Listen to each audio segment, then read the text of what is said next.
Hey guys, my name's Connor Hart, and today I'll be sharing some experiences on my life and kind of compare my life to a joke or a meme, if you will. Yeah, look, Brian, right here. So, basically, my goal of this is to inform you guys about some of the experiences that happened to me and occurred to me. Try to inform you about what I did, what I learned from them, and hopefully, either you gain some entertainment out of this, or even learn something from what I'm telling you about. Yeah, I put myself in some pretty bad situations, so hopefully you can not do the same. Um, so some of these experiences are pretty funny, um, pretty sticky situations that normally people wouldn't put themselves in, but I have a knack for kind of figuring out a way to put myself in those. So I'm sure you've had some crazy experiences that you'd like to share to people. Let them figure out what they're thinking. So here are my crazy experiences. Um, these are, of course, my favorite stories that I've thought about and or I've experienced in 20 years. So they have to be pretty good stories, right? um, so let's just jump right into it. So I think that my life is kind of a meme or a joke due to the fact that people misperceive me all the time. So one experience of that was I I it was Halloween Day, and I went to this party. And it was in Ballantyne, So I got the text. I thought I went to the right address, and I walked into this house, and there was no one there that I actually knew. And rather, it was just a bunch of drunk 40, 50-year-old women who were all really excited to see me, and I was dressed as a stripper, Magic Mike, actually, to be specific. They were all very excited the stripper was there. They screamed, "Yay, the stripper is here!" And they all came running around. I was confused, and yeah, I just felt uncomfortable. So out of the crowd of women, one of them was one of my best friend Brittany's mom. So that was really fun. She saw me and she started calling me stripper boy. So something that was unfortunate from that was, yes, of course, I was embarrassed, but I didn't think anything really too much of it until a few weeks later when I went to Brittany's house and her grandfather was there, and her mother made me explain to him why my nickname was stripper boy. So that was really uncomfortable, and I got misperceived, and it made me want to change the way I dress a little bit, and just think about how I look when I go out to stores. So kind of going along with that, another example I have is I was at Wendy's one time, and I was actually with my friend Brittany. We were going there. She was eating. I wasn't too hungry. We had ate lunch, so I ate at like 10:30. Um, but this lady came up to me and she offered me some fries and chicken nuggets from Wendy's, and I said no, like I'm good, really not too hungry.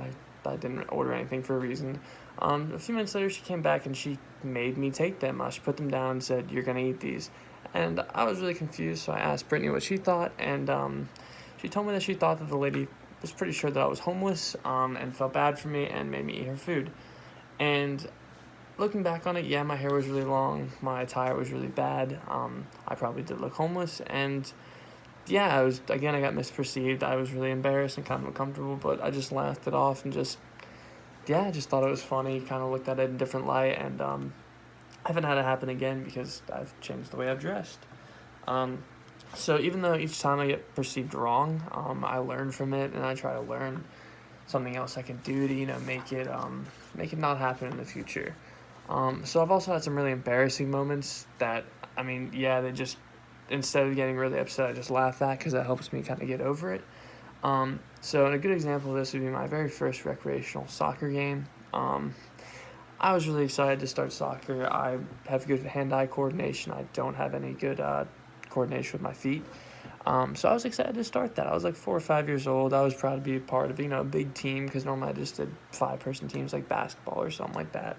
Um, but yeah, I was a defender. The ball came to me and I was super excited. I wanted to just boom it to my teammate up the field. Get great play in, maybe even score. Just anything that you want in a competitive game. So rather, I went to go swing for it, and instead of sending it forward to the goal, I kicked it over my head backward, and not only did it go towards our side, it went over my goalie's head and into the goal. So that was my first and last recreational soccer game. Everyone was laughing, and of course, they were laughing at me, but it wasn't really in a bad way. I got really embarrassed, and I did laugh at it, but I quit, and I very much regret that. I should have been more mature about it. I should have gone back and just tried again. And that's the lesson I learned was don't give up. I'll laugh at it and just move on. They weren't laughing at me. The people were laughing with me. And they just, yeah, there wasn't anything too wrong with it to make me quit. So that was something I did learn. Another embarrassing story I have, spike ball college tournament. I slept through 27 missed phone calls from my supposed partner for the day. I woke up, I was, again, really embarrassed, really upset at myself. I had calls from people at the tournament who were asking me they were asking what was going on, and I just slept in. So I had to explain that to them. I felt pretty bad, and it kind of became a joke that whatever team I was on, it'd be a surprise if I actually made it to the tournament. And yeah, that was just kind of something I had to laugh at, and I was embarrassed by it first, but now I kind of embrace it. I almost want a superlative for being most likely to not make it to a tournament, even though it was just a joke, but it made me laugh. So then even though some things are really embarrassing at first, you have to accept it, accept that it happened, move on, and just, you can't stay just invested on something that's really not that big of a deal.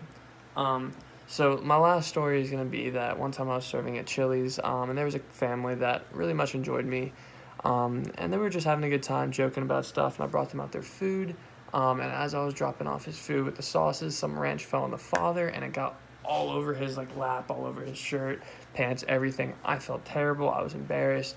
Kept saying I'm sorry. He went to the bathroom. I tried to get some napkins and bring them to him, but they were fine. At this point, I didn't know what to do. I went to the back. I stood there for a few minutes, and I was just getting upset, bothered. I didn't know what to do. I thought he was really upset. I went out there, and I apologized again, to which they told me, hey, you're fine, but can we actually get some more napkins? I kind of joked about it. I accepted at this point there was nothing more I could have done. And I made a joke, he was at the table, and I kind of went back, and I was like, hey, man, here, I don't want to get anything all over you again. And that he thought was really funny. And yeah, they were really nice. They said I did a great job. He tipped me really well. And they were just overall awesome. And even though it was something I thought I messed up on, it was fine because, hey, I laughed, I moved on. So yeah, again, even though I thought that I couldn't really be accepted back, or that I thought that I really messed up past the point of no return, he was still fine. The family was fine. They liked me. They had no issues with me. So in conclusion, I do have a lot of interesting experiences and situations I've put myself in, but looking at it from a different perspective and trying to actually see the humor in it really has helped me move on and move past some embarrassing, tough situations that I've definitely been in.